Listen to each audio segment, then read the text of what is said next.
ఏ మాటలైతే నువ్వు దేవుని మందిరంలో వింటున్నావో దేవుని సేవకుల ద్వారా, వాటిని అనుదిన జీవితంలో నువ్వేం చేయాలి చెప్పండి? ప్రాక్టీస్లో తీసుకురావాలి.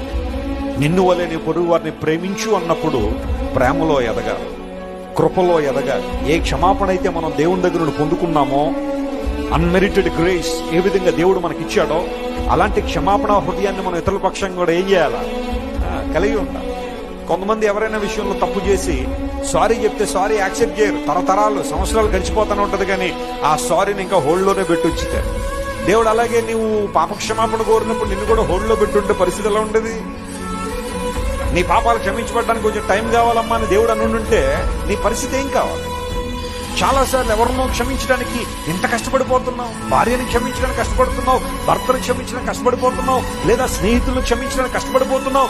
ఏంటి సంగతి అంటే, లేదండి నేను క్షమించలేనండి. హృదయాన్ని కఠినం చేసుకుని ప్రేమ లేకుండా ద్వేషంతో అహంభావంతో నింపబడిన జీవితాలు. దేవుని వాక్యం నీ జీవితంలో కార్యం జరిగిస్తుందా? లోబడుతున్నావు దేవుని మాటలకు? Download ShareChat.